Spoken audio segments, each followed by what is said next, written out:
everyone, this is Ed's Realty Guide PH. For today's video, nandito naman kami sa loob ng Mall of Asia para ipakita at i-present sa inyo yung one of the premier project ni SMDC dito, which is Sale Residences.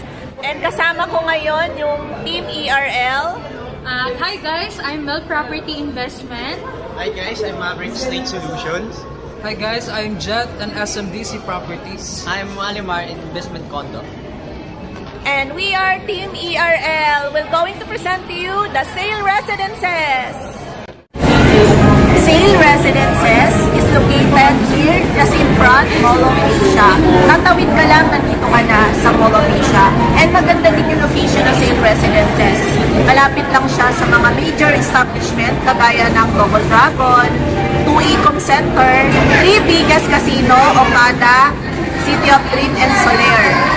And we all know naman that Mall of Asia will become the part of future entertainment city. Makakaroon din tayo dito ng monorail connected to the airport, subway station, observatory tower, overlooking Metro Manila. At may nire-reclaim din sa likod ng Bay Area, Mall of Asia, which is the Pearl of the Orient. Pwede nyo rin siyang i-google guys, makikita nyo kung anong itsura ng reclamation na mangyayari. For sure, magiging unstoppable na naman ang appreciation dito sa Bay Area. Kaya this is the right time to invest here in Sale Residences. This is one of the premier project of SMDC. Hey guys, pag-usapan naman natin ang amenities ng Sale Residences. So kung makikita niyo po guys, ang swimming pool ng Sale Residences ay sa gitna po siya ng building. So ito pong nasa gitna po ng swimming pool ay clubhouse, sa ilalim po, at sa ibabaw naman po ay gym. Ayan, so overlooking lang po ang swimming pool habang nag-gym po kayo dyan, ay ma-enjoy niyo po yung view ng swimming pool ng Sale Residences. So ito naman po ang kids play area guys. So sa mga may kids po dyan, sa may mga anak po, ma-enjoy po nila yung place na yan. Ayan, ito naman po ang gazebo guys. Ayan, mga gazebo po iyan. So kapag meron po kayong friends, pwede po kayong mag-usap dyan. Ito naman pong viewing deck guys. So itong viewing deck guys, napaka-unique po nito sa SMDC kasi pwede po kayo tumambay dyan kapag may mga event. Pwede nyo pong tignan yung fireworks tulad ng New Year. Kitang-kita po ang fireworks dyan kapag nandyan po kayo sa viewing deck na yan. So ito naman po tayo dito sa ilalim po ng Sale Residences. Ayan, commercial area po yan guys. So, may mga restaurant po dyan, convenient po yan kasi lahat po ng spaces na yan ay mga restaurant and everything po na para sa mga basic needs niyo po guys. Hi everyone, once again, this is Mel Property Investment. And now, ipapakita ko naman sa inyo ang upgraded unit for 1 bedroom with balcony with approximately 38.75 square meters. Pero guys, meron din tayong 2 bedroom with balcony and also 3 bedroom with balcony. Pero ngayon guys, ito muna ipapakita natin sa inyo. And guys, pag nag-avail kayo, meron na tayong kasamang overhead and the countertop. Pero hindi talaga totally ganito kasi this is, katulad nga nasabi ko, this is upgraded unit na. Pero yan, ganyan yung pwede natin gawin sa unit natin. And then for the bathroom, ayan, kung makikita nyo, sobrang spacious niya, di ba? Hindi siya ganun ka-sikip at hindi rin siya ganun ka-luwag. Yung tama lang.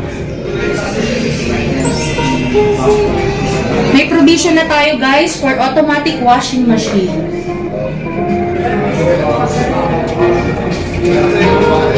At ayan guys, kung makikita nyo ang kagandahan dito sa 1 bedroom with balcony na to, di ba? Ano na siya, bukod na yung ating dining area. Yan yung mga pwede natin gawin na interior design for our unit. And then for the receiving area naman, ito yung ating sample.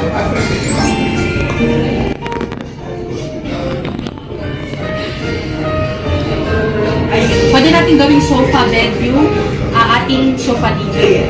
And then, ayan yung ating television. Maganda guys, i-maximize natin yung mga space para mas ma-appreciate natin yung laki or yung ganda ng isang room.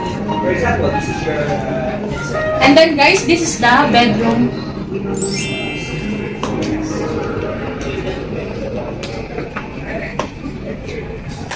Yan. I think guys, kasha dito hanggang queen size bed and also kahit yata yung king size guys, kasha dito.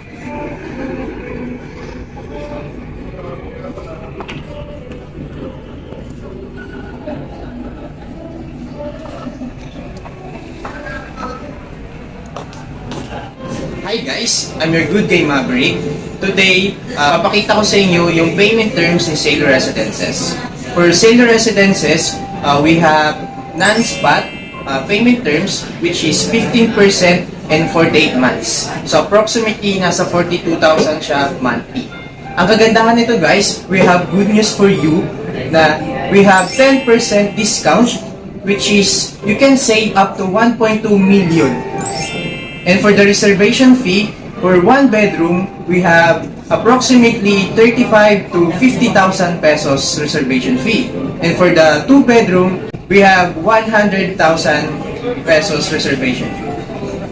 If you're based abroad, we can set a Zoom presentation para mas ma-explain ko sa kanila yung full details ni Sailor Residences. Partner, paano nga ba sila makakapag-avail ng Sailor Residences? Simple lang. To valid IDs at mag-fill up lang sila ng reservation form at pagkatapos, pwede natin sendan sila through online or kung hindi naman, pwede naman sa actual unit pag na-visit na nila yung actual unit ng Sailor Residence. So partner, ano ba yung mga ways o paraan natin para makapagbayad ng reservation fee?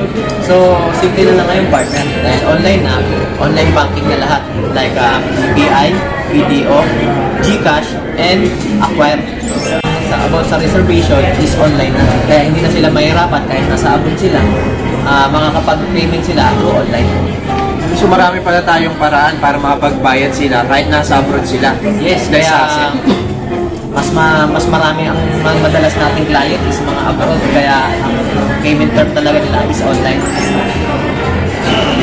Me and my team will going to assist you from financing, turnover, rental, after service. By the way, don't forget to like, share, and subscribe my YouTube channel. It's Realty Guide PH. See you from my next vlog. Thanks for watching.